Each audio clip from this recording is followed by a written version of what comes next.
তুলসীগঙ্গা নদী খননের সময় জয়পুরহাটের পাঁচবিবি উপজেলার পাথরঘাটায় আবার কালো পাথরের একটি মূর্তি পাওয়া গেছে। আজ বৃহস্পতিবার বেলা 11:30টার দিকে জয়পুরহাট জেলা প্রশাসকের কার্যালয়ে ট্রেজারি শাখায় মূর্তিটি জমা দেন পাঁচবিবি উপজেলার সহকারী কমিশনার MM আশিক রেজা।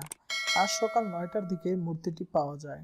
সহকারী কমিশনার MM আশিক রেজা আমাদের জানান, পাঁচবিবি উপজেলা এলাকার তুলসীগঙ্গা নদীতে খনন কাজ চলছে।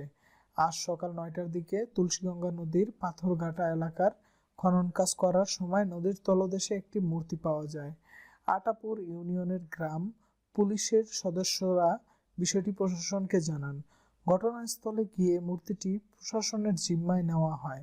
কালো পাথরের মূর্তিটির ওজন প্রায় 114 কেজি। পাঁচবিবির উপজেলা নির্বাহী কর্মকর্তা UNO বরমান হোসেন বলেন, মূর্তিটি ট্রেজারি শাখায় জমা দেওয়া হয়েছে। এর আগে ডিসেম্বর মাসে পাথরঘাটা এলাকায় তুলসীগঙ্গা নদী থেকে আরও 2টি কালো পাথরের মূর্তি পাওয়া গিয়েছিল। ওই 2টি মূর্তিও ট্রেজারি শাখায় জমা দেওয়া হয়।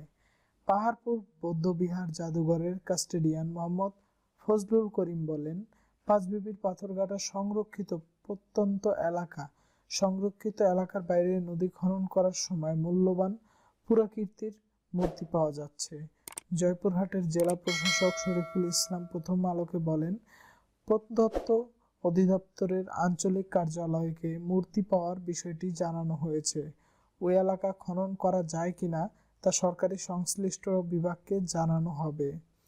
বন্ধুরা, আপডেট সকল নিউজ পেতে আমাদের ইউটিউব চ্যানেলটি এখনই সাবস্ক্রাইব করুন এবং পাশে থাকা বেল আইকনটি অন করে দিন। ফেসবুকে লাইক, কমেন্ট ও শেয়ার করুন। ধন্যবাদ।